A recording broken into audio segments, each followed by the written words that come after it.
Selamat pagi saudara sekalian. Mari kita berdoa. Kami bersyukur karena kami boleh kembali menerima firman dari Allah kami. Dan kami bersyukur untuk setiap pesan yang Tuhan mau berikan. Karena tidak ada orang yang dapat mencarinya dan layak memperolehnya jika bukan Tuhan yang rela memberikan. Demikian juga pada hari ini kami tahu bahwa kalau Tuhan tidak rela memberikan, kami tidak akan tergugah, hati kami akan keras. Dan pengenalan kami akan Tuhan akan makin lama makin dikacaukan oleh dunia dan oleh pengertian kami sendiri. Tetapi jika Tuhan beranugerah, maka kami akan dibawa keluar dari pikiran yang salah tentang Allah. Dan kami boleh menikmati kembali menjadi anak yang mendengarkan suara Bapa. Dan membuat kami boleh makin mengagumi Sang Raja, yaitu Kristus yang memerintah demi Sang Bapa. Mohon Tuhan rela berikan firman pada kami pada hari ini. Biarlah suara-Mu yang kami dengar dan itulah yang menghidupkan kami di dalam Tuhan. Kami mohon supaya setiap berkat yang Tuhan curahkan kami terima dengan penuh ucapan syukur. Dan setiap firman yang Tuhan berikan membawa kami makin mencintai Allah kami. Biarlah kami dikagumkan kembali. Biarlah kami kembali memberikan fokus kepada Allah kami dan kepada rencananya meninggikan Kristus di tengah dunia. Pimpin kami ya Tuhan. Dalam nama Tuhan Yesus kami berdoa. Amin. Saudara, mari kita membaca Roma pasal yang ke-9. Kita melanjutkan pembacaan kitab suci kita.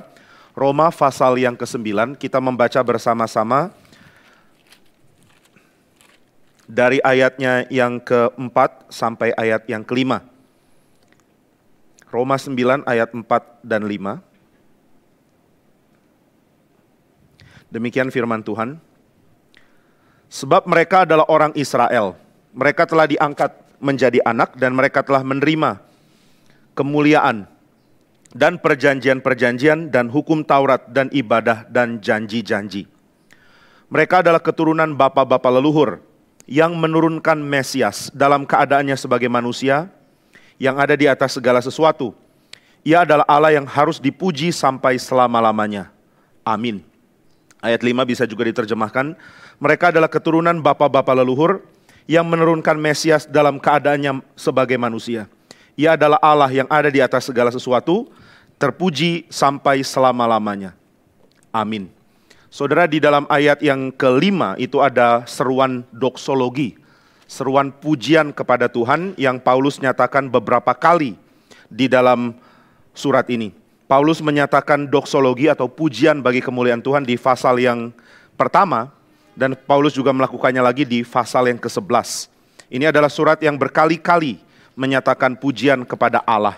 Di pasal yang pertama kita lihat pernyataan Paulus bahwa ketika manusia mengabaikan Allah, padahal Allah adalah Allah yang harus dipuji, maka manusia makin dalam kebodohan, makin ada di dalam pemberontakan kepada Tuhan yang menciptakan mereka. Dan mereka menggantikan kebenaran Allah dengan dusta, dan menyembah makhluk, dan melupakan pencipta. Siapakah pencipta? Paulus mengatakan dia adalah Allah yang harus dipuji selama-lamanya. Amin. Ini Roma pasal yang pertama. Di Roma pasal yang ke-11 dia mengatakan di bagian akhir dari argumen mengenai sejarah keselamatan Tuhan. Dia mengatakan segala sesuatu adalah dari Dia dan oleh Dia dan kepada Dia. Bagi Dialah kemuliaan sampai selama-lamanya. Dan di tengah-tengah di pasal yang kita baca tadi ada juga pujian kepada Allah di mana Paulus mengatakan Dia adalah Allah yang ada di atas segala sesuatu dan harus dipuji sampai selama-lamanya. Amin. Saudara, bagian-bagian ini dan juga bagian lain di dalam surat Paulus, dia melakukan hal yang sama di dalam Kolose, di Korintus, di Efesus. Ini merupakan satu formula atau satu kebiasaan orang-orang di dalam gereja pertama, gereja abad pertama, untuk meninggikan Tuhan. Di dalam setiap argumen dan konsep yang mereka coba bangun. Sesuatu yang sangat menarik karena mereka berusaha untuk menjelaskan rencana Tuhan dan mereka melakukannya dengan penuh kekaguman. Rencana Tuhan tidak dibagikan hanya sebagai informasi, tetapi sebagai sesuatu yang membuat orang memuliakan Allah. Di dalam kehidupan manusia ada banyak hal yang akan menggerakkan manusia untuk bersyukur, memanjatkan pujian. Tetapi Paulus mengajarkan bagaimana pujian itu dipanjatkan setelah kita memahami rencana Tuhan. Bukan rencana Tuhan atas saya, meskipun itu penting dan perlu kita ketahui. Tapi yang menimbulkan pujian kepada Allah adalah pemahaman akan rencana Tuhan secara utuh. Saya tahu apa yang Tuhan kerjakan, meskipun itu bukan tentang saya. Ini aspek yang di dalam zaman kita sudah banyak terkikis. Kita tidak bersyukur kepada Tuhan kecuali itu kena langsung ke saya. Kita tidak bersyukur kepada Tuhan kecuali kita tahu apa yang Tuhan sampaikan langsung kepada saya. Saya bersyukur karena sekarang saya dapat berkat. Saya tahu apa yang Tuhan mau kerjakan di dalam diri saya. Terlalu banyak saya. Dan saudara, di dalam perjanjian baru tidak ada orang akan bersyukur kepada Tuhan jika dirinya jadi besar. Jadi kalau dirinya jadi utama, sulit untuk memahami seluruh gambaran dari rencana Tuhan. The whole picture. Seluruh gambaran akan apa yang Tuhan mau kerjakan. Maka saudara, ada sesuatu yang penting dari perjanjian lama, dari perjanjian baru, termasuk dari apa yang Paulus katakan, bahwa kita ini adalah makhluk yang perlu memuji Tuhan. Itu bukan cuma sekadar kewajiban, tapi kebutuhan kita. Kita perlu punya seseorang atau pribadi agung yang dipuja. Kalau kita tidak punya pribadi yang dipuja, hidup kita kering dan kosong. Sesuatu yang kita akan abaikan dan akhirnya kita kena sendiri akibatnya. Kita menjadi kosong, tidak peduli berapa sukses kita. Kita menjadi kosong, tidak peduli berapa kaya kita. Apalagi kalau kita yang tadinya kaya jadi miskin, makin kosong lagi. Karena kita tidak punya hiburan lain selain harta. Tidak punya hiburan lain selain prestasi kita di tempat kerja. Tidak punya hiburan lain. Kita tidak punya sesuatu yang kita rela ambil dengan mengorbankan yang lain. Nah, itu yang membuat hidup kita jadi kering, kosong, dan dangkal. Karena kita tidak punya Allah yang harus dipuji. Kita kenal Tuhan, tapi kita tidak anggap Dia sebagai Allah yang harus dipuji. Kita melihat Dia sebagai Allah yang mampu memberi sesuatu kepada kita, yang akhirnya membuat hidup kita jadi limpah. Jadi kita tidak mempunyai Allah yang dipuji karena hati kita terkurung dengan segala pengharapan untuk dipulihkan, dibesarkan, dan juga ditinggikan di dalam kehidupan kita. Nah saudara, doksologi atau pengaguman kepada Tuhan adalah menyadari Allah itu agung dan kita menikmati Allah yang agung. Kita menikmati kalau Allah ditinggikan, kalau Allah dimuliakan. Kalau seluruh makhluk sujud menyembah Allah, maka di situ kita bersyukur kepada Allah karena kita boleh mengenal Allah yang agung itu. Nah, jadi saudara, ada tema namanya doksologi yang perlu kita gali dan pelajari baik-baik. Di dalam pemikiran dari seorang bernama James Smith, seorang teolog dari Kanada, dia mengatakan manusia itu bukan makhluk pemikir utamanya. Manusia juga bukan makhluk yang cuma sekadar memerlukan kebutuhan-kebutuhan untuk hidup. Manusia lebih dari semua makhluk yang lain adalah makhluk yang harus memuja. Dia mesti worship. Dia bukan cuma mesti mencintai Tuhan, tapi dia mesti memuja Tuhan. Dia mesti dikagumkan akan Allah. Nah, ini yang Paulus sebenarnya miliki ya. Dia bukan mengajarkan kepada kita, kamu harus mempunyai kekaguman kepada Tuhan, harus berdoksologi. Tapi dia membuktikannya dengan menunjukkannya. Waktu dia menulis surat, dia dengan sangat penuh kelimpahan memuji Tuhan setiap kali dia menjelaskan rencana Tuhan. Saudara, ini satu keadaan yang akan membuat kita menjadi iri hati sebenarnya. Kita mulai berpikir, kenapa saya nggak di situ ya? Ini paling tidak yang saya rasakan ketika saya membaca surat Paulus. Saya menyadari ada sesuatu yang indah yang dia nikmati, yang saya tidak bisa akses sepertinya. Kenapa dia begitu menyenangi keadaan dia bisa memuji Tuhan? Dan saya kenapa tidak? Kenapa aku tidak tergerak untuk menikmati memuji Tuhan? Bukan cuma memuji Tuhan, semua orang bisa membuka mulut dan mengatakan terpujilah Allah.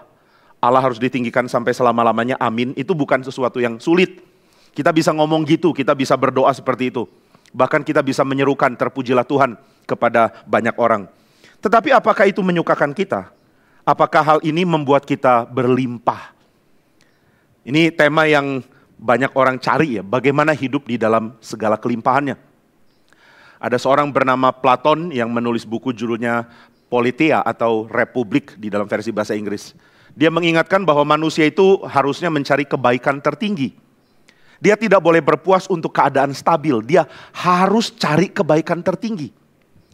Dan menurut bahasa dan juga filsafat dari Platon, dia mengingatkan bahwa manusia itu tidak akan pernah cukup menjalankan kehidupannya di bumi sampai mati. Ada yang kurang yang dia tidak dapat.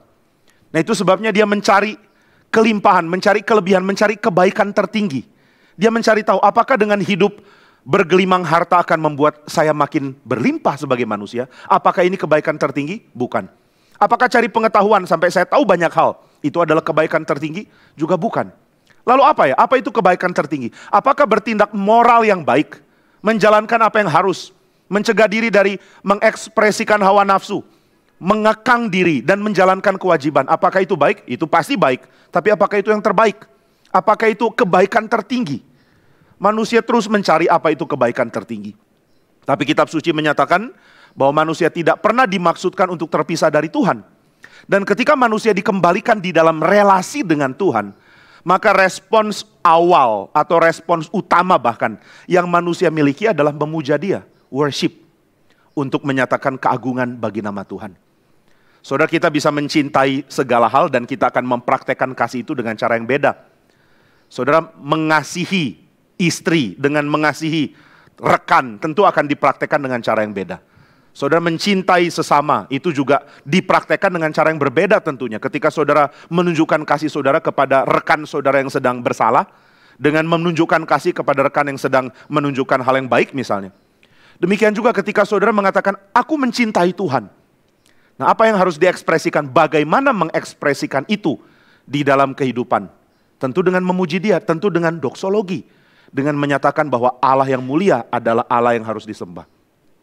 Nah, di dalam tulisan-tulisan pendek yang dicatat oleh Jonathan Edwards, Edwards ini membuat banyak tulisan-tulisan yang tidak mau dia terbitkan. Ini tulisan pikiran dia sendiri. Dan dia cuma tulis ini untuk menjadi bahan pertimbangan nanti.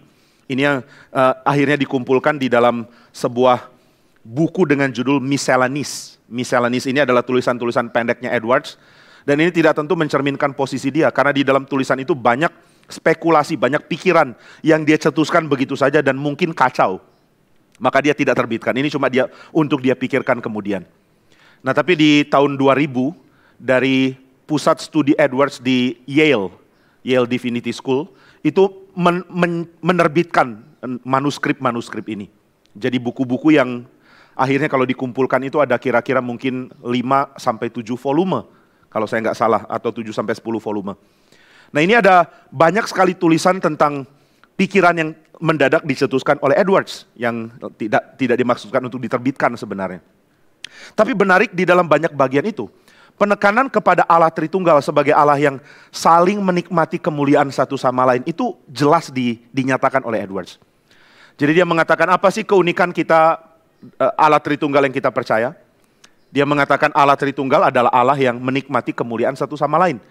Ini pikiran yang sangat mirip dengan pikiran dari para bapa gereja di abad yang keempat. Jadi Edwards mengatakan, Bapa, Anak, dan Roh Kudus hidup di dalam keadaan saling menikmati kemuliaan setiap pribadi. Kemuliaan Bapa dinikmati oleh Anak dan Roh Kudus. Kemuliaan Sang Anak dinikmati oleh Bapa dan Roh Kudus. Kemuliaan Roh Kudus dinikmati oleh Bapa dan Anak. Tiap-tiap pribadi Tritunggal menikmati kemuliaan dari pribadi yang lain. Dan inilah yang disebut dengan kemuliaan Allah. Kemuliaan Allah bukan cuma dipancarkan, tapi juga dinikmati oleh pribadi Allah. Bapa menikmati kemuliaan dari Anak dan Roh Kudus. Dan Bapa adalah kenikmatan dari Anak dan Roh Kudus karena kemuliaan yang agung itu. Nah, maka di dalam karya penciptaan, menurut Jonathan Edwards, Allah mau membagikan kenikmatan, menikmati kemuliaan Allah untuk manusia. Maka ketika dia menulis buku tentang tujuan segala penciptaan, The Chief End of Creation, tujuan utama ciptaan, dia mengatakan tujuan utama cuma satu, menikmati kemuliaan. Kemuliaan Allah yang besar itu. Ini yang Allah mau bagikan kepada manusia. Tetapi tidak banyak yang anggap ini serius. Saudara, ini sesuatu yang benar-benar menunjukkan kekerasan dan kedegilan hati kita ya. Kalau kita tidak berubah maksudnya setelah mendengar dan mengetahui hal ini. Kalau kita tidak mengatakan, oh kalau begitu hidup saya mesti diarahkan ke hal yang lain dong. Seluruh hidupku harus didedikasikan untuk menikmati hal tertinggi yang Tuhan mau manusia nikmati. Karena kalau kita tidak lakukan itu kita bodoh. Kalau saudara sudah tahu ada hal penting untuk dikejar, untuk membuat saudara mencapai kesempurnaan di dalam sukacita dan bahagia. Kenapa lepas itu untuk cari hal yang bodoh? Nah, ini kan jadi pertanyaan bagi manusia. Ini yang sebenarnya Paulus katakan di Roma 1. Mereka menggantikan kemuliaan Allah dengan hal-hal yang rendah. Itu sebenarnya penyembahan berhala. Penyembahan berhala, kalau kita lihat di dalam kitab suci, adalah sebuah kebodohan manusia. Ini bukan cuma dosa yang jahat, tapi juga bodoh. Menolak Tuhan adalah kebodohan manusia. Ini sesuatu yang menunjukkan betapa degilnya hati manusia. Kalau ditanya apa itu degil, degil itu berarti pilih bodoh ketimbang hikmat, pilih miskin ketimbang limpah, pilih cemar ketimbang mulia. Nah, ini namanya degil. Jadi kalau degil bukan cuma kita tidak mau Tuhan, tapi kita melakukan hal yang sangat-sangat bodoh. Menikmati hal sepele demi menjalankan hidup yang penuh dengan kekosongan dan kita tinggalkan kemuliaan Allah. Nah, maka berita-berita di dalam kitab suci mengenai kemuliaan Allah yang menyatakan kemuliaan orang-orang Israel yang berkumpul di kaki Gunung Sinai untuk menikmati Allah yang hadir itu sangat penting untuk kita. Kita perlu diarahkan terus untuk berada di dalam posisi yang sebaliknya. Dunia ini mengajarkan kepada kita untuk hidup dengan cara tertentu, tapi Alkitab menantang kita untuk selalu diganggu dan hidupnya mulai diarahkan kepada hal yang lebih penting. Hal paling utama yang akan kita kejar dengan penuh hikmat. Dan inilah yang sedang dinyatakan di dalam tema doksologi, tema memuji kemuliaan Tuhan. Bahwa saya ingin mengetahui siapa Allah, dan saya tidak akan puas dengan pengenalan itu, kecuali saya akhirnya mengekspresikan, terpujilah nama Tuhan. Sebelum itu saya lakukan, saya tidak akan berhenti mencari. Saya tidak akan berhenti berjuang untuk sampai kepada keadaan itu. Nah, sayangnya di dalam kitab Kejadian 3 ini sudah ditunjukkan, manusia memilih untuk mengabaikan menikmati kemuliaan Tuhan dengan mencari kemuliaan bagi diri. Nah, ini yang nggak nyambung ya. Saudara diciptakan untuk menikmati kemuliaan, bukan untuk memancarkan kemuliaan untuk dinikmati oleh yang lain. Kita ini menikmati kemuliaan Tuhan, bukan kita mempunyai kemuliaan untuk dinikmati oleh orang lain. Saudara tidak punya glory, saya tidak punya glory. Saudara dan saya tidak punya kemuliaan yang akan membuat orang lain menikmati kehadiran kita. Nggak bisa. Tapi itu yang ditawarkan, bukan? Ketika ular datang kepada Hawa dan mengatakan, sebenarnya kalau kamu makan buah pohon pengetahuan yang baik dan jahat, kamu tidak akan mati. Tapi kamu akan menjadi seperti Allah, tahu yang baik dan yang jahat. Menjadi seperti Allah. Engkau bisa menikmati dirimu jadi Allah, bukan menikmati ada Allah. Nah, jadi saudara, kita disesatkan karena kita tidak mengetahui betapa berlimpahnya menikmati kemuliaan Allah itu. Dan akibatnya setelah manusia jatuh dalam dosa, Allah menarik dirinya. Dan ini yang membuat kita berada di dalam keadaan yang sangat kasihan. Kita ingin dan perlu bahkan menikmati Tuhan. Tapi Tuhan menarik dirinya dari kita. Kita tidak bisa menikmati Dia. Kita tidak bisa memuja Dia. Tapi hati kita, jiwa kita harus memuja sesuatu. Nah, itu sebabnya Roma 1 mengatakan manusia menciptakan berhala. Membuat patung yang menyerupai binatang di darat, laut, dan udara. Itu kalimat ironi sebenarnya kalau saudara tanya sama Paulus. Paulus, manusia menyembah patung-patung manusia kok di dalam tradisi Roma. Tapi Paulus sengaja menyoroti patung-patung yang diidentifikasikan dengan binatang-binatang. Karena di dalam kitab Kejadian dikatakan manusia harusnya berkuasa atas binatang. Tapi Roma 1 membuktikan ada keadaan yang sangat ironis. Manusia menyembah binatang. Ini terbalik ya. Berkuasalah atas ikan-ikan di laut, burung-burung di udara, dan binatang-binatang di bumi, di darat. Tapi manusia membuat patung dari ikan-ikan di laut, burung-burung di udara, dan binatang-binatang di darat, lalu sujud menyembah. Nah, ini kebodohannya, sujud menyembah. Ini problem kita semua loh. Maka saudara, banyak kali kita menjadi keras hati, tidak bisa dengar firman. Bukan karena kita terlalu bodoh, bukan. Bukan karena kurang belajar juga, bukan. Tapi karena kita sudah terlalu keras menikmati hal yang bodoh. Kita punya hidup sudah tidak bisa dirubah lagi. Kita terus menerus berada di dalam kebodohan demi kebodohan. Menjalankan hidup sehari-hari tanpa Tuhan. Dan tidak tahu apa yang menjadi tujuan manusia ada di dalam dunia ini. Kita tersesat. Nah, maka kalau kita tidak sadar kita tersesat, kita tidak rasa perlu bergumul, bahkan mendedikasikan diri untuk cari jawaban. Kita pikir kita sudah tahu jawabannya. Kita pikir tidak ada lagi yang kurang dari hidup saya. Saya sudah tahu semua kok. Saya sudah memperoleh apa yang saya perlu. Nggak ada yang salah dari hidup saya. Dan itu yang salah. Karena saya nggak sadar ada yang salah dengan hidup saya. Nah, kalau saudara mau melakukan diagnosa, ini satu yang paling mungkin. Kalau saudara tidak menikmati Tuhan lebih dari apapun, berarti ada yang salah dalam hidup. Loh, kalau gitu saya ada salah Pak, kita semua dong. Iya, maka kita perlu firman. Kita perlu dituntun tiap hari, kita perlu disegarkan dan dibentuk tiap-tiap hari oleh firman Tuhan. Supaya kita tahu apa yang harusnya kita cari dan apa yang harus kita perjuangkan dalam hidup. Nah, ini yang kurang dalam hidup manusia. Maka ketika kita tidak memuji Tuhan, kita kosong. Dan kalau saudara mengatakan, oke Pak, saya mau memuji Tuhan. Nanti pulang dari gereja saya akan nyanyi lagu-lagu rohani. Bukan. Memuji Tuhan itu berarti saudara begitu mengagumi Tuhan. Sehingga tidak ada yang bisa mencegah saudara mengatakan terpujilah nama Tuhan. Ini momen-momen yang kita mau cari loh. Ini momen-momen yang akan menemui kita. Bukan kita yang gali sendiri dan bentuk sendiri. Saudara nggak mungkin tiba-tiba mengatakan haleluya, terpujilah nama Tuhan, dimuliakanlah Tuhan sampai selama-lamanya, terpujilah Allah sampai selama-lamanya. Itu kalimat nggak bisa keluar dengan murni, kecuali ada alasan. Saudara perlu alasan untuk memuji Tuhan. Karena kalau tidak, saudara hanya akan menjadi orang kosong yang membunyikan hal yang saudara sendiri tidak mengerti. Nah sehingga ya ini jadi pergumulan yang saya harap kita sama-sama cari tahu ya. Sama-sama ingin jalankan. Kalau saudara ingin jadi orang Kristen yang berlimpah, yang menikmati Tuhan, maka ini adalah pencarian yang gak pernah boleh berhenti kita lakukan. Kita tidak bisa stop di dalam keadaan di mana kita mengatakan, saya sudah tidak cari apa-apa lagi, saya sudah puas dengan keadaan saya sudah tidak perlu apa-apa lagi. Nah ini kalau kalau saudara mempunyai keadaan seperti ini, merasa sudah tidak ada lagi yang perlu dicari, atau saudara merasa perlu mencari sesuatu tapi bukan Tuhan, itu akan membuat kita akan sangat terhilang. Karena ini ada satu kalimat dari sebuah artikel dari buku judulnya Money as God. Itu kalimat sangat bagus ya, dari seorang dari Jerman, seorang ekonom Jerman yang juga seorang teolog. Dia mengatakan bahwa kalau saudara mencari hal yang bukan utama, lalu saudara mengejar itu, saudara akan kehilangan semua. Tapi kalau saudara tidak mengejar yang utama, yaitu Tuhan, maka saudara juga tetap akan kehilangan semua. Ini pengertian penting ya. Jadi yang dimaksudkan oleh orang ini namanya Von Hagen. Dia mengatakan bahwa kalau saudara mencari, saudara akan hidup. Kalau saudara sudah tidak cari apa-apa lagi, saudara nggak hidup. Tapi kalau saudara cari yang salah, ya nggak hidup juga. Jadi cari yang salah, tidak hidup. Cari yang benar, itu menghidupkan. Tidak cari apa-apa, nggak hidup. Jadi kalau orang hidup tanpa ambisi, misalnya mengatakan, ya saya hidup seperti apa adanya lah, pokoknya jalani hidup sehari-hari seperti biasa. Nah itu bukan hidup sebenarnya. Jadi saudara tidak hidup kalau saudara tidak mencari sesuatu apapun itu. Nah sekarang yang perlu kita definisikan adalah apa sih yang kamu cari? Apa yang paling ingin kita dapat? Nah coba kalau saudara jadikan ini PR ya, misalnya kalau saudara ditanya orang, apa sih yang kamu cari? Nah saudara pasti akan tulis sesuatu yang ya harus jujur dikatakan. Saudara harus dengan jujur mengungkapkan apa yang sebenarnya saudara sedang cari. Misalnya kalau ditanya, kenapa kamu pergi ke kantor tiap hari? Kenapa kamu kerja? Atau kenapa kamu cari kerja? Kenapa kamu ke gereja? Kenapa kamu melakukan apa yang kamu lakukan tiap hari? What's the reason?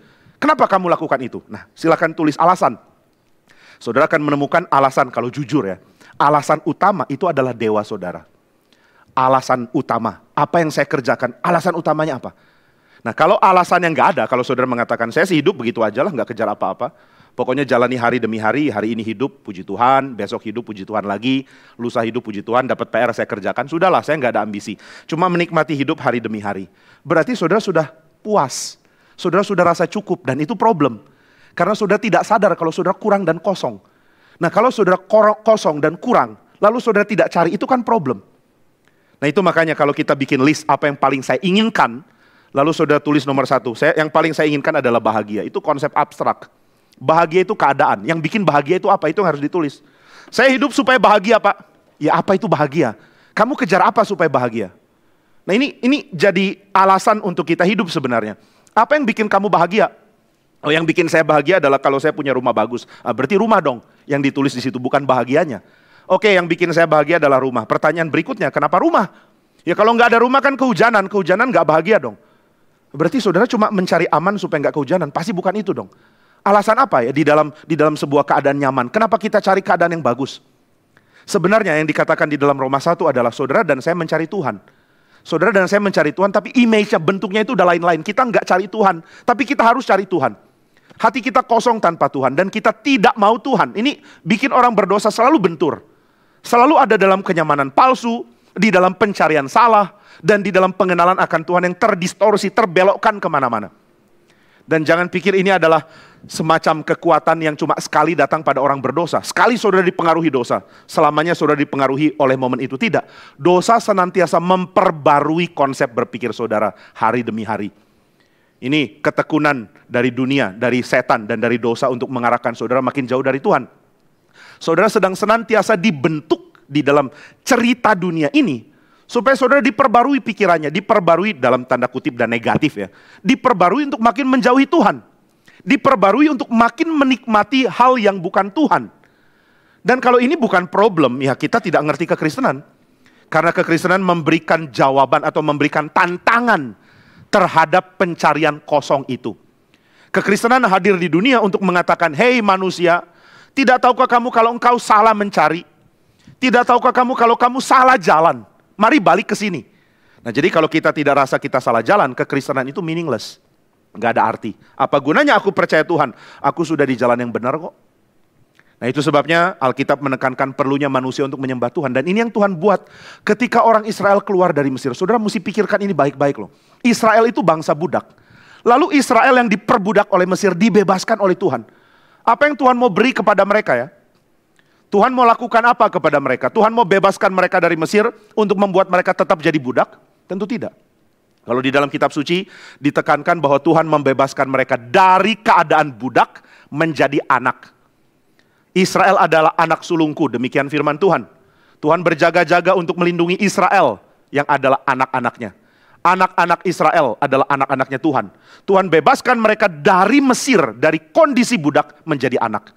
Ini tentu gambaran ya, gambaran terhadap apa yang Tuhan mau kerjakan untuk kita juga. Kita tadinya budak, tapi Tuhan jadikan kita anak. Sekarang saudara pasti ingin tahu, bagaimana dari keadaan budak dijadikan anak? Pelatihan apa yang bisa dimiliki oleh orang Israel? Bagaimana pendidikannya? Apa dikumpulkan bikin kelas? Hei Israel, kamu bukan lagi budak tapi kamu adalah anak. Apa bedanya budak dan anak? Kalau budak itu nggak tahu hidup buat siapa, pokoknya terima order langsung kerjakan. Diperbudak, nggak tahu apa yang dicintai. Budak nggak punya hobi, nggak punya kesenangan. Budak itu adalah kelompok yang tersingkirkan dari kemungkinan untuk menyenangi hidup.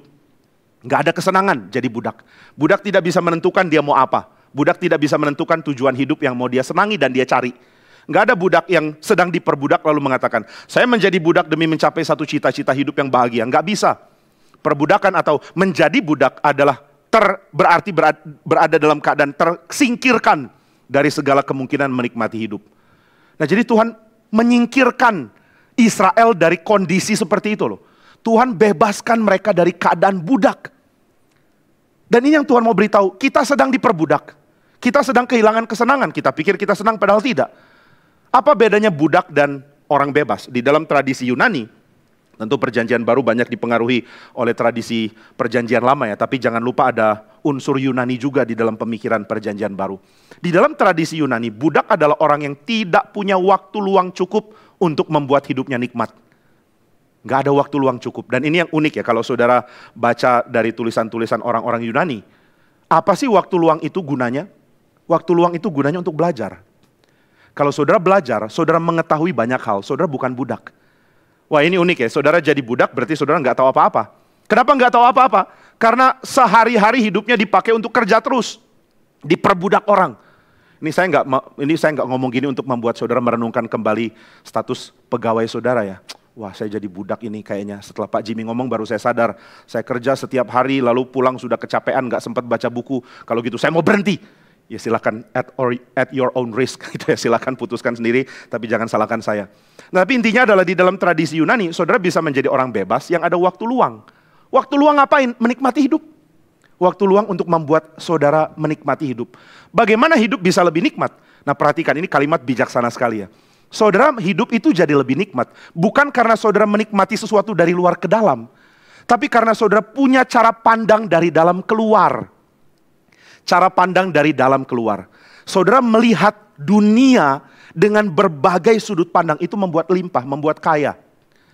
Nah, kalau saudara nggak tahu apa-apa, saudara lihat seekor lalat, saudara nggak akan mengagumi lalat itu kan. Ya, nggak ada dari kita yang akan mengagumi seekor lalat. Tapi kalau saudara belajar tentang lalat, saudara tahu bahwa syaraf perasanya di kaki, rumitnya bukan main, dan dia mempunyai kerumitan yang luar biasa di dalam saya bukan ahli lalat ya, saya nggak belajar lalatologi atau apapun namanya. Di dalam syaraf-syaraf di kakinya itu ada susunan yang demikian teliti yang sangat mengagumkan. Maka orang yang belajar tentang serangga atau tentang apapun itu yang berkait dengan lalat, kalau dia lihat lalat terbang, dia akan kagum dulu baru usir. Kalau kita enggak, kita usir dulu baru kagum sama orang yang kagum sama lalat.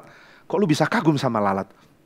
Nah, jadi saudara, menurut orang Yunani, cara untuk kita menikmati hidup adalah belajar. Ini enggak cocok dengan kita sekarang kan, karena belajar itu cara untuk kerja. Itu bedanya zaman modern dengan zaman Yunani. Makanya banyak orang pintar keluar dari zaman Yunani dan banyak pekerja-pekerja yang bisa dipakai di perusahaan yang keluar dari zaman modern. Ini fakta yang menyedihkan. Kenapa kamu kerja di perusahaan, kenapa kamu kuliah? Supaya nanti bisa dapat kerja. Nggak ada yang ditanya, kenapa kamu kuliah? Supaya saya bisa menikmati hidup.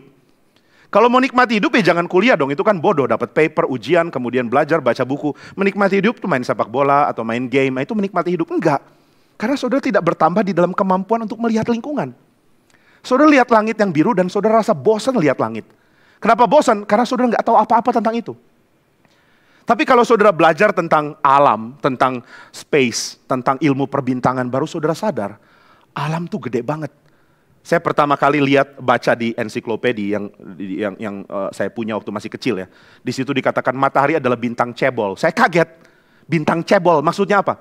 Maksudnya matahari itu adalah sejenis bintang yang kecil, yang cahayanya redup, dan yang cepat hilang. Saya kaget, matahari, bintang yang kecil, redup, dan cepat hilang. Lalu dibandingkan dengan bintang-bintang lain yang luar biasa besar, baru saya kagum. Baru saya nyadar gitu ya, bahwa ternyata alam semesta kita begitu besar. Ternyata matahari itu nggak ada apa-apanya dibandingkan dengan bintang-bintang lain. Nah maka tiap kali malam-malam saya lihat ada bintang, saya jadi kagum. Wih, ini bintang segede apa kira-kira? Saya kok kecil banget. Nah ini kekaguman yang diperoleh dari belajar, bukan dari lihat bintang. Kalau lihat bintang tanpa belajar ya saudara cuma bilang, itu ada bintang kecil di langit yang biru, amat banyak menghias angkasa. Aku ingin terbang bersamamu jauh tinggi. Something, saya lupa gitu ya. Cuma itu loh. Nah jadi saudara, menurut orang Yunani, kalau kamu punya waktu luang, kamu nggak pakai buat belajar, kamu nggak akan bahagia. Karena kamu tidak tahu apa-apa tentang dunia, tidak tahu apa-apa tentang hidup, tidak tahu apa-apa tentang manusia. Apapun nggak tahu. Saudara, Pak Tong sering bilang ini kan, you apapun nggak tahu. Saya tadinya pikir kok dimarahin terus sih, nggak tahu aja dimarahin, bukannya dikasihani. You apapun nggak tahu, belajar gitu ya. Loh, kenapa mesti belajar? Kenapa mesti tahu? Karena di dalam tradisi Yunani, kalau kamu mau menikmati hidup, yang nggak bisa dengan pikiran kosong. Saudara, orang nggak belajar, lihat sebuah lukisan agung dari zaman dulu. Dia nggak lihat apa-apa yang bagus. Tapi orang yang belajar akan mengagumi, ini sesuatu yang luar biasa. Saya ingat ketika lihat peristiwa pemakaman Yesus Kristus. Kristus mau dimasukkan ke dalam kuburan, dilukis oleh Caravaggio. Lalu dijelaskan waktu itu oleh seorang yang menjelaskan di sebuah museum. Dikatakan, coba lihat lukisan ini, ada beberapa orang ada beberapa yang sedang bawa mayat Yesus mau dimasukkan ke kuburan, lalu ada beberapa yang lagi nangis. Dilihat bahwa ekspresi yang dilukiskan oleh Caravaggio, ekspresi paling atas itu penuh dengan kehidupan, nangis kayak atau apa. Makin ke bawah itu makin stabil, makin diam, dan yang paling stabil dan diam Yesus. Sudah mati kok, dia nggak punya ekspresi apapun. Tapi ekspresi yang limpah, itu ekspresinya nangis dan sedih. Sedangkan yang paling tenang yaitu Yesus yang dibaringkan mau dimasukkan ke dalam kuburan. Ekspresinya tenang tapi tangannya begini. Nah saudara, tangan begini itu tangan apa ya? Ini tangan memberkati. Ya, kalau kita nggak ngerti ini kan kita nggak tahu kenapa Caravaggio lukis tangan Yesus gini. Kenapa nggak gini sekalian gitu misalnya. Kenapa mesti gini ya? Nah kalau kita belajar baru kita ngerti, waktu kita lihat lukisan itu kita kagum. Benar loh. Yesus mati memberi berkat lebih banyak daripada orang hidup. Ini sesuatu yang membuat kita kagum sama lukisan itu. Ya tapi perlu belajar. Gimana mau belajar kalau nggak ada waktu luang? Nah itu sebabnya orang Yunani mengatakan budak adalah seorang tanpa waktu luang. Jadi kalau saudara mengatakan kami orang bebas di zaman modern, enggak juga loh. Saudara diperbudak dengan keharusan untuk mengejar sesuatu demi mendapat uang. Kita kasihan sebenarnya. Kita terpaksa tidak punya waktu luang demi kejar uang. Tapi uang itu tidak membuat kita tambah pengetahuan apapun. Kecuali kita kejar waktu untuk belajar juga. Nah jadi orang Yunani sih simpel aja ngomongnya. Kamu budak bukan? Bukan, saya orang bebas. Orang bebas punya waktu belajar berapa lama? Ya nggak ada sih, saya sibuk. Oh budak. Oh saya punya banyak mercy. Nggak peduli, kamu budak yang punya banyak mercy. Tapi kamu kosong. Kamu lihat mercy nggak tahu apa-apa juga kan? Kamu nggak ngerti industri mobil, nggak tahu sejarah, nggak tahu mesin, nggak tahu apapun. Jadi ya sama aja, kamu kosong. Nah ini pemikiran orang Yunani. Maka orang yang bukan budak akan belajar dan karena itu mereka akan mengelola masyarakat. Nggak ada orang yang akan mempercayakan masyarakat kepada orang yang nggak ngerti apa-apa. Enggak peduli berapa hebat dia menghasilkan uang. Nah itu pemikiran orang Yunani. Maka ya Platon mengatakan berharap ada waktunya ketika raja dipilih dari kemampuan dia berfilsafat, bukan dipilih dari koneksi dan juga kedudukan dia. Nah kalau seorang raja diangkat karena dia pintar, karena dia berfilsafat, karena dia seorang filsuf, maka masyarakatnya akan bahagia. Seorang yang menghargai bagaimana mengetahui segala sesuatu. Nah ini menurut pemikiran orang Yunani. Makin ngerti, makin kagum. Nah, jadi apakah Tuhan membawa Israel keluar dari perbudakan untuk belajar supaya mereka punya banyak pengetahuan? Di satu sisi iya, tapi di sisi lain bukan belajar seperti yang dimaksudkan oleh orang Yunani. Apa yang Israel pelajari? Hal pertama yang mereka pelajari adalah kemuliaan Tuhan. Waktu mereka keluar dari Mesir, mereka langsung dituntun Tuhan ke Gunung Sinai. Mereka tidak dituntun Tuhan kemanapun, ke Gunung Sinai. Kenapa Gunung Sinai? Untuk lihat kemuliaan Tuhan. Yang membedakan budak dan bukan budak menurut kitab Keluaran adalah budak tidak tahu siapa tuannya. Sedangkan anak lihat tuan dan menyadari tuan ini sudah memanggil saya anak. Sekarang saya memanggil dia bapa. Nah, ini kebebasan. Kebebasan itu bukan berarti tidak bertuan. Kebebasan itu menurut kitab Keluaran adalah berubahnya relasi dari relasi tuan budak menjadi bapa anak. Saudara, ini indah sekali loh. Allah tetap akan jadi Allah sampai kapanpun. Saudara mau bebas dari Allah, tetap tidak bisa. Saudara mau abaikan dia, tetap nggak bisa. Saudara mau hidup tanpa Tuhan, nggak mungkin bisa. Kalau gitu cuma ada dua opsi. Saudara melihat dia sebagai Tuhan yang mengatur segala sesuatu, dan saudara terpaksa taat. Atau saudara melihat dia sebagai Bapa yang mengatur segala sesuatu demi kebaikan kita. Nah, kalau kita menemukan ini, menyadari bahwa Allah sudah memanggil kita menjadi anak dan menjadikan kita milik dia, maka saudara akan belajar bahwa menyadari kemuliaan Tuhan adalah menyadari kemuliaan yang akan dia bagikan. Nah, ini ya bedanya ya. Saudara memuliakan Allah dalam konsep non-Kristen dengan memuliakan Allah versi Kristen. Memuliakan Allah dalam pengertian orang Kristen berarti aku memuja dia sebagai Bapakku, dan aku memuja dia sebagai Bapa yang akan melibatkan aku ke dalam relasi dengan dirinya. Sesuatu yang membuat kita tidak henti-henti mengagumi Tuhan. Kalau begitu, maka Tuhan bawa Israel ke Gunung Sinai, lalu mereka mesti belajar mengenal Allah. Mereka juga mesti belajar memperlakukan sesama itu seperti apa. Ada perintah kasihilah Tuhan Allahmu di Ulangan pasal yang ke-6, ada perintah kasihilah sesamamu di dalam kitab Imamat pasal yang ke-19. Nah, saudara, di dalam dua perintah ini, kasihilah sebenarnya terkandung makna perlakukanlah. Jadi jangan pikir kasihilah itu cuma sekadar perasaan. Kasihilah sesamamu berarti aku harus punya perasaan kepada sesamamu, bukan. Tapi kasihilah berarti perlakukan mereka dengan tepat. Perlakukan Allah dengan tepat. Bagaimana perlakukan Allah? Dengan memuji dia, dengan menyembah dia, dengan berdoksologi. Bagaimana memperlakukan sesama? Dengan adil. Nah, itulah sebabnya kasih dan adil tidak bisa dipecahkan, tidak bisa dipisah. Bagaimana aku perlakukan Allah? Sembah dia. Aku nggak rasa mau menyembah dia, berarti engkau belum kenal Allah. Nah, itu sebabnya di dalam kitab suci, mengenal Tuhan adalah bijaksana tertinggi. Dan apa yang kita bisa sadari sebagai aspek penting dari pengenalan akan Tuhan. Atau dengan kata lain begini, apakah saya sudah kenal Tuhan? Tandanya apa ya? Apa tandanya aku kenal dia? Tandanya adalah doksologi, memuji dia, menyembah dia. Tanpa berdoksologi berarti kita belum kenal dia. Kenapa belum kenal dia? Karena kita tidak tergerak untuk memuji, nggak rasa ingin mengungkapkan kekaguman kita kepada dia. Tidak merasa ingin menyatakan engkau adalah Allah yang besar, engkau adalah Allah yang agung. Itu nggak ada. Nggak ada dari mulut kita. Nah, apakah itu keadaan yang boleh ditoleransi? Nggak bisa. Kalau kita tidak mengagumi Tuhan, berarti kita kekurangan hal paling penting dalam hidup. Hidup kita adalah hidup yang Tuhan berikan untuk mengagumi dia sebenarnya. Dan itu adalah sukacita yang paling besar. Ingin menikmati Tuhan, ingin menyembah dia, ingin mengagumi dia. Nah, maka Alkitab sebenarnya penuh dengan pembentukan seperti itu ya. Tuhan ingin kita mengagumi dia karena dia memang layak dikagumi kok. Kita mengagumi segala hal tentang dia. Calvin mengatakan, engkau lihat ciptaan, engkau seperti lihat cermin yang memantulkan kemuliaan Tuhan. Kau tidak bisa lihat kemanapun tanpa lihat kemuliaan Tuhan. Kemanapun engkau akan melayangkan pandangan, engkau akan melihat tidak ada satu bagian di dalam alam semesta di mana kemuliaan Tuhan tidak nyata. Ini Calvin. Nanti Kuyper akan gunakan kalimat yang mirip tapi dengan konsep yang beda ya. Kuyper mengatakan tidak ada satu square inch di dalam seluruh alam semesta di mana Kristus tidak mengatakan itu milikku. Nah, tapi Calvin mengatakan tidak ada satu bagian pun dalam seluruh alam yang tidak menyatakan kemuliaan Tuhan. Tuhan menyatakan diri untuk membuat manusia hidupnya berlimpah karena menyembah dia. Nah, jadi ini tarikan atau ini undangan Tuhan. Mari datang kepadaku, mari menyembah aku. Dan ini yang Tuhan lakukan melalui menyatakan kemuliaannya. Bagaimana kemuliaan Tuhan dinyatakan?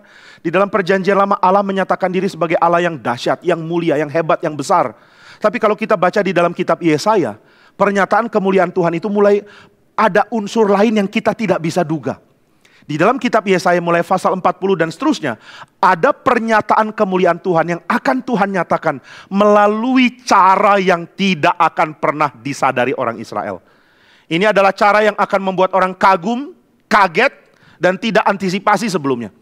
Cara Tuhan menyatakan diri yang mulai dinyatakan di dalam kitab Yesaya adalah pernyataan yang hina, yang membuat kita kaget. Kenapa kemuliaan Tuhan dinyatakan dengan cara seperti ini?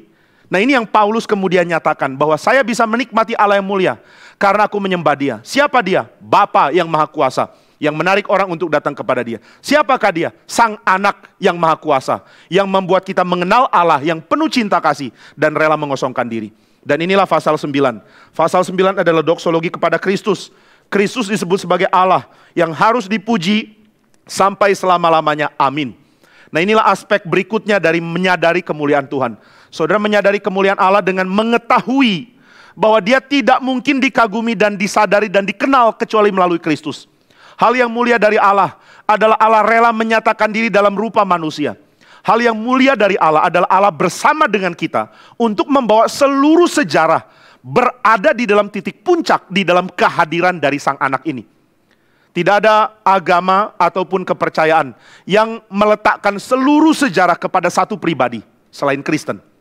Saudara bisa menyembah apapun, bisa mempunyai agama dengan sistem apapun, tapi tidak ada sistem yang mengatakan seluruh sejarah sedang berjalan di mana satu pribadi akan menjadi utama. Hanya Kristen.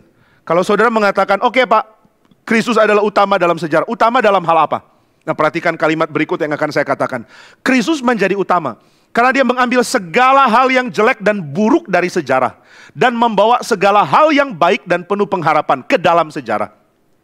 Kristus ambil yang buruk dan Dia bawa yang baik. Itulah sebabnya Dia datang jadi manusia. Itulah sebabnya Dia rela dipaku di atas kayu salib. Itulah sebabnya kebangkitannya memberikan pengharapan jauh lebih besar kepada kita yang terlalu tuli mendengar.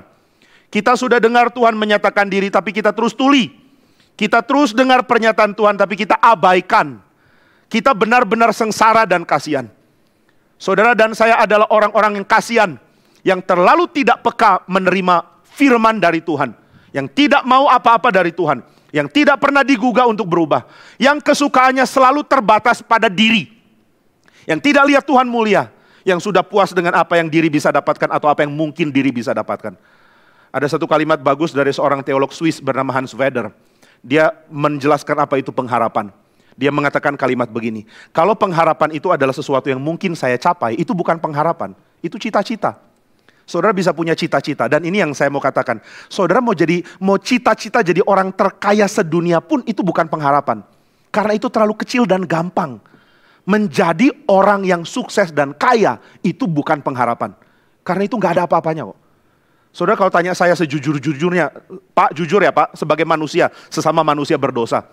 Kalau saya tanya Bapak mau nggak jadi kaya? Ayolah jujurlah. Saya jawab enggak. Bapak kan perlu uang? Tidak. Saya perlu apa yang Tuhan mau berikan. Saya tidak perlu lebih. Saya tidak pernah niat mau jadi kaya. Kalau saudara tanya, Pak ada kemungkinan tidak Bapak pindah pelayanan yang nanti kasih gaji lebih besar? Saya nggak pernah pedulikan itu. Pertama kali saya pelayanan lulus kuliah lalu datang ke GRI Malang. Pengurus waktu itu tanya sama saya, sebenarnya gaji yang tepat untuk hamba Tuhan berapa ya? Saya bingung kenapa mereka tanya, saya nggak tahu urusanmu. Kamu kasih berapapun kepada saya akan terima. Saya nggak tahu hal itu bukan urusan saya. Dan selama itu saya terus mempertahankan prinsip ini. Saya nggak tahu saya akan dapat berapa, itu bukan urusanku. Dan apa yang saya dapat itu saya syukuri, bahkan saya terus membiasakan diri bahwa apa yang saya dapat lebih dari apa yang harusnya saya pakai. Nah ini kalau kita nggak punya mental seperti ini ya, saudara akan terus-menerus diperbudak oleh duit. Nggak pernah lepas dari itu. Saya mau jadi kaya, no, nggak ada gunanya jadi kaya. Apa enaknya jadi kaya?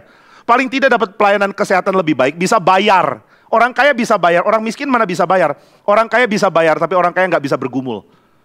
Saudara bisa bayar segala sesuatu, nggak pernah rasa apa itu bergumul di dalam kekurangan. Dan itu kemiskinan. Manusia di dalam kitab suci adalah manusia karena ada pergumulan. Tanpa pergumulan manusia bukan manusia yang akan dibentuk oleh Tuhan. Maka banyak orang kaya tidak sadar apa yang dia sudah kurang. Oh kalau saya kaya, saya bisa stabil, bisa lakukan apapun. Banyak fasilitas bikin kamu nggak ngerti apa itu bergumul. Nah maka saudara sekalian, kalau saudara ditanya apa yang menjadi cita-cita, itu bukan pengharapan. Cita-citaku adalah punya perusahaan yang bagus, punya usaha yang sukses. Oke itu bagian dari tanggung jawabmu, good, lakukanlah. Tapi jangan bilang itu pengharapan. Engkau mesti punya sesuatu yang engkau inginkan lebih dari itu. Saya mau jadi kaya, bukan, harus lebih dari itu. Engkau harus punya ambisi lebih besar dari itu. Apa yang kamu mau? Saya mau setelah saya mati, ada pengharapan mendapatkan kemuliaan tertinggi. Karena saya mau menikmati Tuhan. Nah ini loh pengharapan, ini gak bisa saudara cari. Saudara kuliah dimanapun gak bisa dapat ini. Saudara kerja sekeras apapun, sepintar apapun, sesukses apapun, ini gak mungkin didapat. Maka Hans Weber mengatakan, apa itu pengharapan? Pengharapan adalah sesuatu yang saya sangat ingin dan saya sangat tidak mungkin dapat. Satu-satunya kemungkinan saya peroleh adalah dengan serahkan ke Tuhan. Itu sebabnya di dalam Taurat, di kitab Ulangan, Musa mengatakan, kamu tahu tidak, Taurat yang diberikan kepadamu, itu adalah pernyataan Allah rela hadir. Dan pernyataan Allah rela hadir ini tidak bisa kamu cari. Kamu tidak bisa pergi ke surga untuk bawa Tuhan turun. Kamu tidak bisa pergi ke dunia orang mati untuk bawa hikmat naik. Ini kalimat peribahasa yang sangat unik dari timur dekat kuno, dari Israel. Apa itu hikmat? Hikmat itu sulit diperoleh. Kamu kejar ke surga belum tentu dapat. Kamu dapat di surga belum tentu bisa bawa dia turun. Kamu cari sampai dunia orang mati, kamu gak bisa balik. Nah kalau ada perkataan hikmat ada di dunia orang mati, saudara mau kejar. Kalau saya utus misalnya Pak Edi contohnya Pak. Pak Edi ada hikmat di dunia orang mati, mau ambilkan untuk saya? Pak Edi bilang, oke, cara matinya sih saya ngerti, cara hidupnya lagi gimana Pak?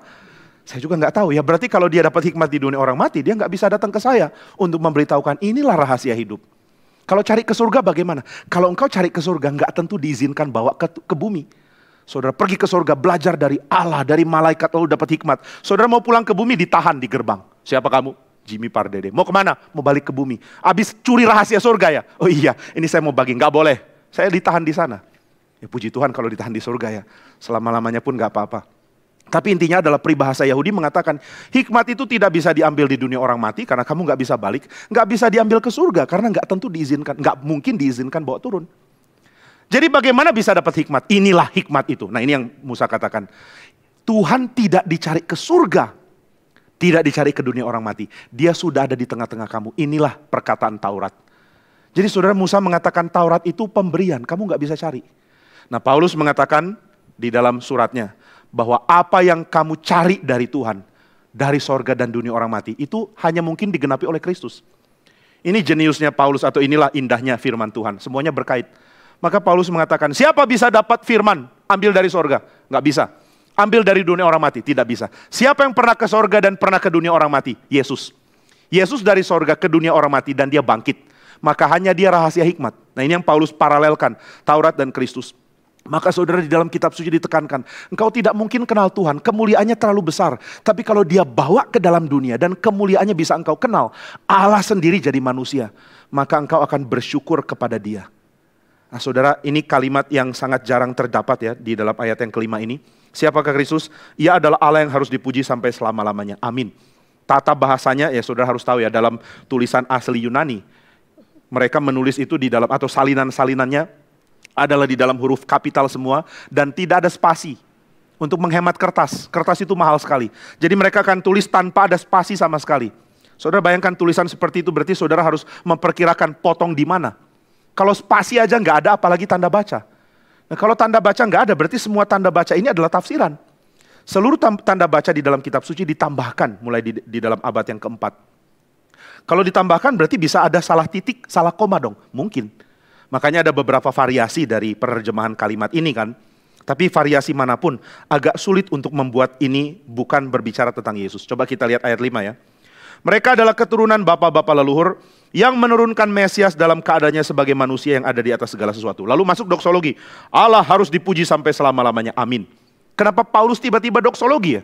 Kenapa dia tidak tiba-tiba memuji Tuhan? Lalu kata ia, dalam bahasa Yunani pakai hoon. Ini merefer kemana? Kalau nggak ada ia ya lain. Ini jadi doksologi aneh gitu ya. Ini Paulus tiba-tiba kagetan memuji Tuhan. Saudara pernah lihat orang kagetan memuji Tuhan? Lagi nunggu taksi tiba-tiba bilang, terpujilah Allah. Kenapa? Terpujilah Allah, taksinya sudah datang. Oke, mungkin bisa pakai kalimat lainnya karena datangnya taksi kan bukan sesuatu yang terlalu miraculous banget. Nah jadi saudara kenapa Paulus mendadak bilang Allah harus dipuji sampai selama-lamanya? Enggak bisa loh, ini harus berkait dengan kalimat sebelumnya. Maka ada kalimat penyambung, ada kata penyambung, hoon. Kata penyambungnya adalah hoon. Ini adalah, ya ini diterjemahkan sebagai ia adalah. Ia adalah. Ia adalah itu merefer ke siapa ya? Ini lagi ngomongin siapa? Ianya tuh siapa? Nah ini nggak ada orang bisa mengabaikan ini kan. Sehingga penafsir harus menafsirkan waktu Paulus menulis ia adalah itu artinya apa. Ada kemungkinan lain misalnya. Mungkin tulisannya nggak gini tapi ada yang hilang. Mungkin kepotong atau robek atau ketetes hujan atau ditaruh di Bandung pada saat hujan. Sehingga ketika hujan basah kemudian hilang. Ya itu namanya spekulasi. Saudara menebak begitu yang nggak bisa dong.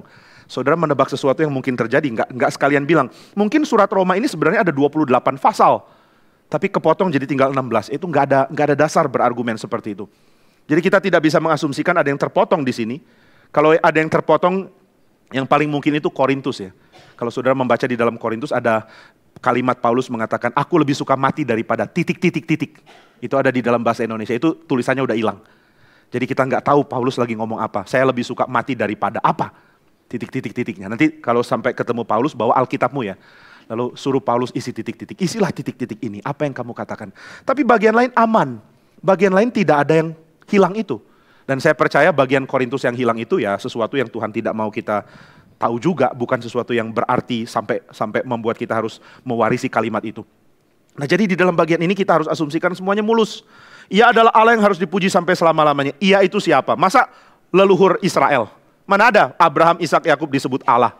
Nggak bisa, Allah nggak mungkin Abraham, Ishak, Yakub. Lalu ini bukan bicara siapa-siapa, ini Paulus cuma lagi ngomong, terpujilah Allah. Itu doksologi biasa, tidak dikaitkan kemanapun.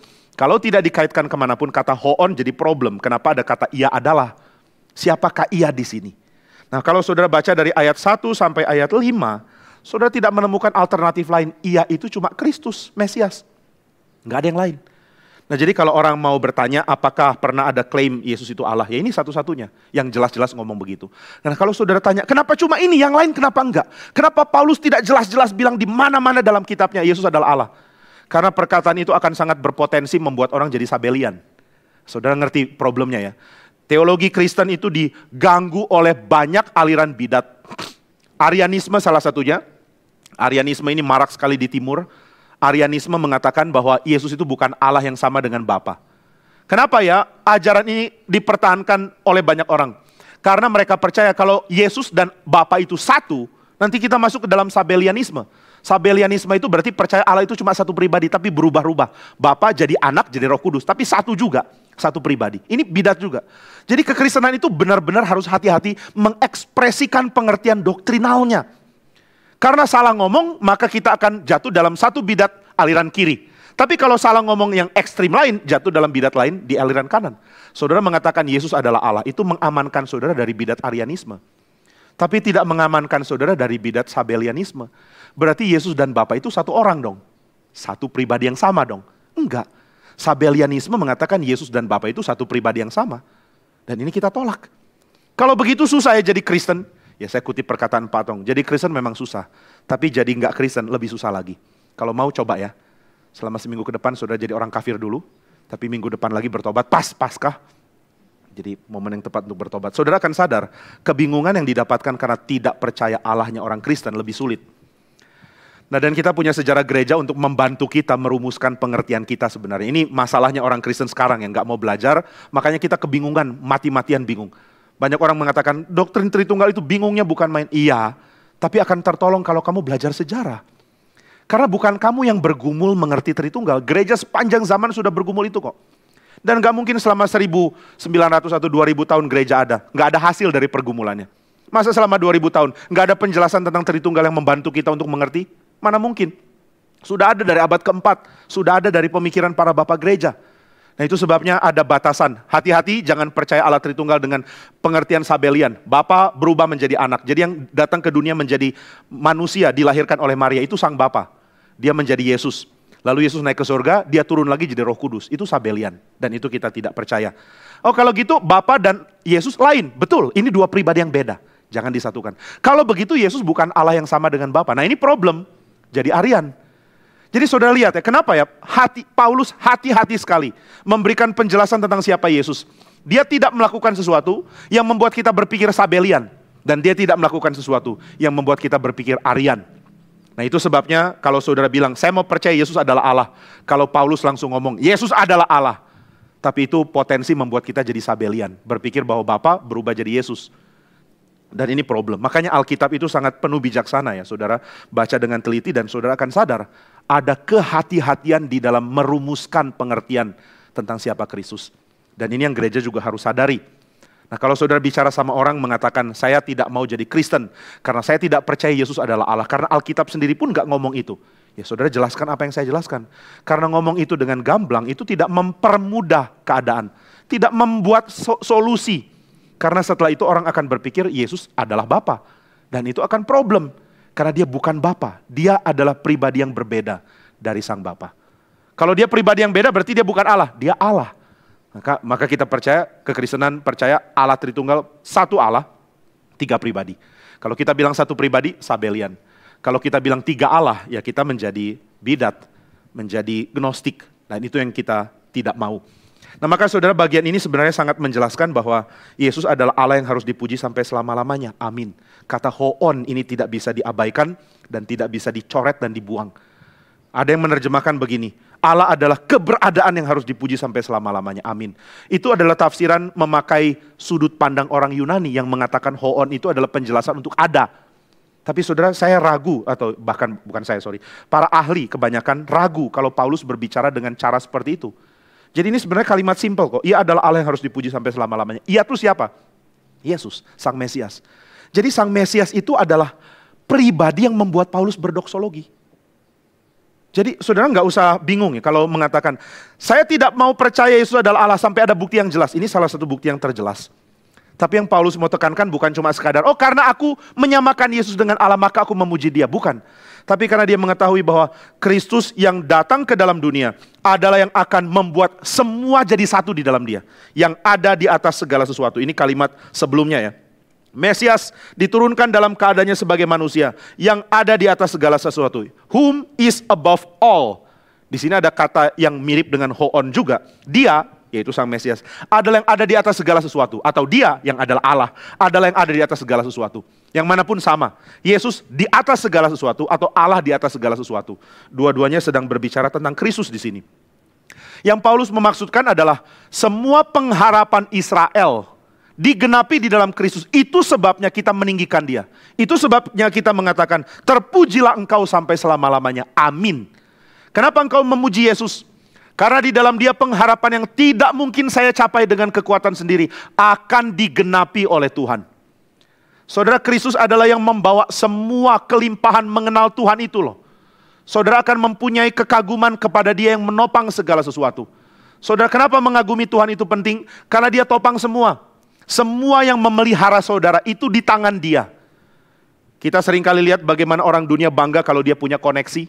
Kalau aku punya koneksi dengan presiden, aku punya koneksi dengan jenderal, hidupku aman karena ada orang kuat di belakang saya. Tapi saudara, Paulus sedang mengajarkan sesuatu bahwa semua itu di tangan Tuhan. Kalau kita percaya kedaulatan Allah, kita percaya Allah mengatur semua. Maka kita juga sadar Allah itu bukan Allah yang diam. Allah adalah Allah yang dengan dinamika kuasa kasih-Nya membawa seluruh ciptaan bergerak ke dalam kesempurnaan. Seluruh keberadaan yang Tuhan ciptakan ini sedang menuju kesempurnaan. Kalau ini kita tidak percaya, kita bukan orang Kristen. Kalau kita mengatakan, saya nggak lihat buktinya loh Pak. Karena keadaan buruk, ekonomi kadang naik, kadang turun, pandemi bisa merambah kemana-mana, kehidupan saya bisa baik, bisa turun. Sepertinya kehidupan itu cuma naik turun, naik turun, naik turun. Mana positifnya? Saya sudah pesimis, saya sangat negatif melihat hidup. Karena hidup seperti ini kok, mana baiknya? Ya saudara, itu namanya kita menilai dari sudut pandang kita yang sangat terbatas. Jangan nilai dari sudut pandang kita yang terbatas. Saudara tahu bahwa untuk kita membuat pola bagi sejarah, tidak cukup untuk menjadikan pengalaman satu generasi sebagai pola. Nah jadi kita mesti lihat dari sudut pandang yang lain. Sudut pandang apa? Sudut pandang kitab suci. Di dalam kitab suci dijelaskan bahwa Allah sudah berhasil membawa seluruh keberadaan masuk ke dalam keadaan yang baru. Sudah berhasil. Bagaimana bisa tahu keberhasilan ini? Lewat kebangkitan Yesus. Dialah yang menjadi bukti bahwa Allah berhasil membawa seluruh keberadaan ke dalam kesempurnaan. Tapi saudara mengatakan, buktinya kok saya nggak sadar. Buktinya kebangkitan Kristus. Kan buktinya kebangkitan Kristus, saya belum alami apa-apa. Betul, kamu belum alami. Tapi kebangkitan Kristus itu poin penting. Karena inilah yang terus-menerus dinubuatkan di dalam sejarah. Di dalam kitab perjanjian lama. Jadi kalau saudara lihat perjanjian lama, saudara akan lihat apa sih yang paling sering Tuhan nyatakan. Tuhan janjikan apa ya? Apa yang Tuhan mau berikan? Nah, bukankah ini yang harusnya kita cari? Allah akan memberikan hal yang paling mulia, yang paling baik, yang paling hebat, yang paling membawa sukacita. Dan itu yang dia siapkan di dalam Kristus. Nah, maka saudara, ada banyak hal yang Tuhan sempurnakan di dalam Kristus. Dan Paulus menyadari salah satunya adalah sejarah. Tuhan membawa seluruh keberadaan menjadi sempurna di dalam Dia. Dan jangan pikir sejarah itu cuma sejarah di bumi, termasuk sejarah di surga. Alkitab itu menggambarkan bahwa gerak sejarah di bumi dan surga itu berbarengan, bergerak bersama-sama. Surga itu bukan keadaan statis yang non-waktu. Begitu masuk surga sudah hilang waktu. Jam tangan nggak diperlukan lagi karena waktunya jam 12.00 terus. Atau jam berapa? Jam ideal. Jam 7:07 gitu ya. Pokoknya di surga sudah nggak ada waktu. Enggak, surga berproses bersama dengan kita. Nah, saudara bilang, surga berproses, itu teologi proses, Pak. Bukan. Teologi proses percaya Allah berproses. Kita nggak percaya Allah berproses. Tapi kita percaya di surga pun orang menantikan kegenapan itu. Di dalam perkataan Yesus sendiri dikatakan bahwa Abraham bapamu bersuka cita karena dia menanti hariku dan sekarang hariku sudah jadi. Jadi Abraham di surga itu tunggu-tunggu loh. Di surga Abraham ngapain? Lihat jam, lihat tanggal. Tanggal berapa sekarang? Oh, masih lama ya Tuhan Yesus menggenapi. Jadi Abraham di surga kerjanya itu tanya sama Allah. Ya Allah Tuhanku, kapan Mesias datang? Sabar ya Abraham. Iya, saya sudah tunggu 1200 tahun. Masih tunggu, sabar sebentar lagi. Sudah tunggu 1500 tahun, tanya lagi. Setelah 300 tahun kemudian, nah ini gerakannya cepat sekali ya. Abraham tanya lagi sama Tuhan, sudah mau datang Mesiasnya? Dan Tuhan mengatakan, belum waktunya Abraham. Tapi saya sudah rindu janji Tuhan untuk pulihkan bangsa-bangsa digenapi. Tapi Tuhan mengatakan, tunggu sebentar lagi, sabar. Sabarnya berapa lama? Pokoknya tunggu ya. Maka Abraham liatin kalender. Oh ya, sambil memuji Tuhan.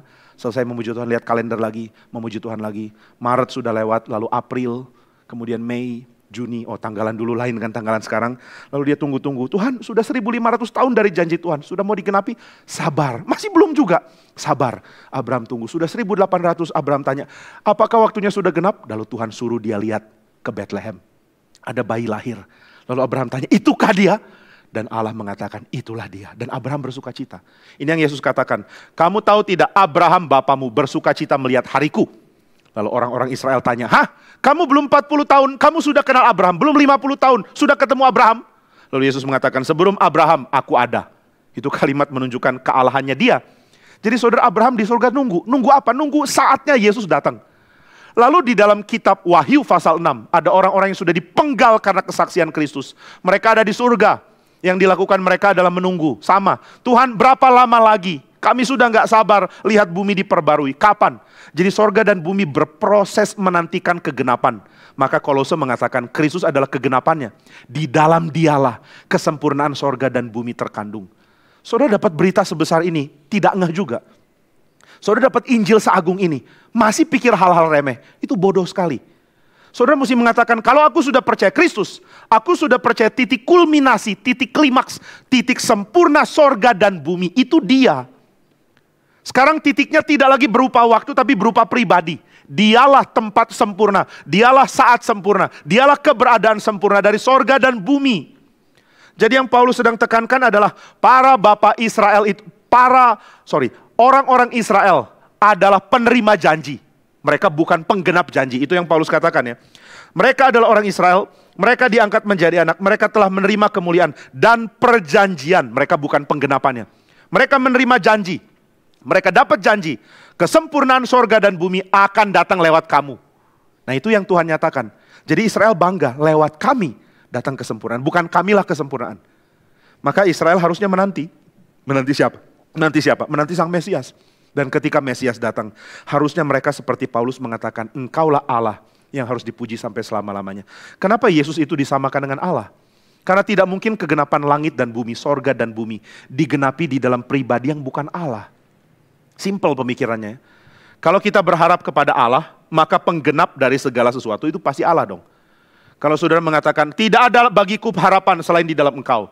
Maka ketika Yesus menjadi penggenap dari seluruh pengharapan di sorga dan di bumi, maka kita sedang mengatakan, Yesus adalah Allah yang menggenapi segala sesuatu. Bagaimana dia menggenapi segala sesuatu? Dengan menjadi manusia. Dan ini yang membuat Paulus mengatakan, terpujilah dia sampai selama-lamanya. Amin. Paulus berdoksologi karena menyadari siapa Kristus. Bisakah kita melakukan hal yang sama? Mari belajar lakukan hal yang sama. Berdoksologi karena Kristus. Apa yang Tuhan mau berikan kepada kita di dalam Kristus, itu sudah dijanjikan dan digenapi lewat kebangkitannya. Mari saudara, kita mempunyai pengharapan yang besar di dalam Dia. Ketika fokus kita kepada Kristus, maka semua hal yang lain akan berada di tempat yang tepat. Orang yang berfokus kepada Kristus akan mengatakan, jika engkau adalah penggenap dari segala sesuatu, maka sekarang saya mulai belajar untuk menyerahkan segala sesuatu untuk engkau. Nah, itu yang akan dilakukan oleh orang Kristen. Maka saudara akan mengatakan, Tuhan, jika engkau menggenapi semua, maka aku yang dicicip, yang diberikan izin untuk mencicipi bagian itu, akan menyerahkan bagian itu untuk engkau. Keluarga saudara, pekerjaan saudara, sukacita saudara, hobi saudara, kesenangan saudara, ibadah saudara, semuanya sekarang saudara serahkan ke Kristus. Kristuslah sumber kesenanganku, dan Kristuslah pribadi, Raja yang kepadanya aku bertanggung jawab. Kenapa kamu rajin kerja di kantor? Bukan karena kamu punya ambisi untuk mencapai sesuatu, menggenapi cita-cita. Tapi karena saudara rindu mempersembahkan ini pun untuk Kristus. Kenapa saudara jadi suami yang baik? Karena saya rindu untuk mempersembahkan ini untuk Kristus. Saya tidak tahu Tuhan mau pakai untuk apa ini. Tapi saya dengan sesungguh-sungguhnya akan mendedikasikan diri untuk Kristus, untuk Dia pakai untuk apapun. Di dalam industri di abad ke-20 pertengahan, awal dan pertengahan, industri jam yang namanya Patek Philippe itu ada di Geneva ya. Dia membawa banyak ibu-ibu rumah tangga di rumah-rumah untuk membuat part jam yang sangat kecil. Ini tradisi Swiss yang luar biasa. Jadi ibu-ibu ini akan disuruh untuk membuat pola dan juga besi yang kecil, bukan main. Lalu diperhalus pakai alat-alat yang sudah disediakan untuk membuat bagian yang sangat kecil. Banyak dari ibu-ibu ini nggak tahu ini bagian mau dipakai apa. Tapi dia ikuti instruksinya. Pokoknya tugas saya adalah bikin skrup ini atau part ini sekecil dan seteliti dan sedetail mungkin. Dan mereka bikin dengan satu kesadaran. Ini panggilanku untuk Tuhan. Jadi aku kerjakan ini untuk Tuhan. Nanti bagian ini saya serahkan lagi ke pabrik. Nggak mungkin lagi terdeteksi karena ini sudah dicampur dengan begitu banyak bagian lain dari ibu-ibu rumah tangga lain. Mana mungkin selidiki satu-satu. Ini skrupnya kurang berapa, ukuran lebih kecil apa? Nanometer atau apapun namanya. Ini masih kurang, nggak bisa. Lalu diselidiki ini siapa yang kerjakan? Nggak tahu. Jadi kalau ibu-ibu itu mau terima uang lalu kerja sembarangan, nggak ada yang bisa cegah. Dan mereka tidak lakukan itu. Mereka kerja sebaik mungkin. Mereka teliti, mereka bikin sedetail mungkin. Dan akhirnya ketika dikumpulkan, mereka membuat part yang akan jadi bagian dari sebuah arloji yang sangat-sangat bagus, yang sangat mahal. Nah, bagian-bagian lain dikerjakan oleh ahli. Tapi bagian-bagian yang nggak terlalu penting itu dikerjakan oleh ibu-ibu rumah tangga loh. Bayangkan ibu-ibu rumah tangga bikin jam mewah seperti ini. Dan mereka lakukan dengan kesungguhan hati. Nah itu sama dengan kita ya, saudara punya keluarga, saudara punya pekerjaan, saudara punya usaha, saudara punya tanggung jawab. Semua itu sekarang diberikan ke Kristus. Karena Dia penggenap surga dan bumi kok. Dia penggenap di surga dan di bumi. Nah maka ketika saudara menyadari Dia adalah Tuhan, saudara akan kerja seperti ibu-ibu ini. Saya kerja dengan sebaik mungkin. Kenapa? Karena saya ingin persembahkan ke Dia. Dia mau pakai. Saya nggak tahu untuk apa. Pokoknya saya jalankan peran saya sebagai suami, sebagai istri, sebagai ayah, sebagai ibu, sebagai pekerja, sebagai pegawai, sebagai bisnismen, sebagai politisi, sebagai apapun. Saya kerja aja, saya nggak tahu nanti Tuhan mau pakai apa. Pokoknya ini standarnya, saya kerjakan ini, dan saya serahkan ke Tuhan mau dipakai untuk apa. Nah ini yang membuat kita hidup dengan bertanggung jawab, karena fokusnya ke Tuhan. Kalau fokusnya ke yang lain, kita akan mengerjakan sesuatu yang nanti bentur dengan sasaran Tuhan. Suatu saat ya, ini satu pernyataan sangat penting. Harap saudara bisa dengar. Suatu saat apa yang saudara kerjakan akan diparalelkan oleh Tuhan dengan apa yang Dia mau buat. Dan setiap hal yang kita kerjakan dengan motivasi bukan Tuhan, itu akan dibongkar. Dan saudara akan menyadari betapa bodohnya saya menjalani hidup yang akhirnya tidak kena dengan apa yang Tuhan mau buat. Itu sangat kasihan. Maka biarlah kita menyadari sukacita besar di dalam Tuhan, dan ini membuat kita mengagumi Kristus. Dia adalah yang akan membuat semua jadi sempurna. Terpujilah nama Tuhan. Kenapa Yesus bisa membuat segalanya jadi sempurna? Karena Dia membawa semua yang buruk dari bumi ini dan memberikannya tempat di dalam dirinya di atas kayu salib. Dan Dia memberikan segala yang baik dari posisinya sebagai anak Allah, sebagai Mesias, untuk diberikan kepada bumi. Bagaimana sorga dan bumi disempurnakan? Dengan semua yang mulia yang Dia miliki dibagikan. Dan semua yang hina yang ada di dalam sejarah diambil oleh Dia. Pada waktunya nanti orang-orang bukan pilihan akan Tuhan singkirkan. Orang-orang pilihan akan berbagian ke dalam keadaan yang diberi oleh Kristus. Kiranya Tuhan memberkati kita dengan pandangan yang mengarah ke Tuhan. Mari kita berdoa. Ya Bapa di surga, biarlah Tuhan yang memberikan firman kepada kami. Ada dari kami yang menerima firman ini dan hati kami terbentuk. Tapi juga kami sadar masih ada yang hanya menganggap sia-sia kalimat-kalimat ini dan mengabaikannya. Lebih konsentrasi kepada hal-hal yang sudah membentuk kami. Yang lebih pusing dengan hal-hal yang sehari-hari ketimbang firman yang Tuhan mau nyatakan. Ampuni kami ya Tuhan. Kami bukan orang yang layak, tapi kami mohon belas kasihan-Mu. Jika hari ini kami tidak dengar firman dengan baik dan tidak diubahkan karenanya, mohon Tuhan masih beri belas kasihan supaya kami tidak binasa. Kiranya Tuhan tolong kami dan berkati hamba-Mu, berkati setiap kami, supaya firman yang Tuhan berikan mendapat tempat utama di dalam kehidupan kami. Berkatilah kami dengan Kristus yang memimpin kami, Kristus yang kami kagumi, Kristus yang adalah Allah di atas segala sesuatu, yang harus dipuji sampai selama-lamanya. Amin. Dialah yang kami mau tinggikan. Tuhan tolong kami, supaya apa yang kami kerjakan, kami berikan kepada Kristus. Dan apa yang Kristus mau bagikan, itu yang kami nantikan dan harapkan. Pengharapan kami bukanlah cita-cita yang kami bisa kejar dan wujudkan. Pengharapan kami adalah hal yang hanya mampu diberikan oleh pribadi kedua dari Tritunggal, rela mati di atas kayu salib. Kiranya Tuhan tolong kami. Dalam nama Tuhan Yesus kami berdoa. Amin.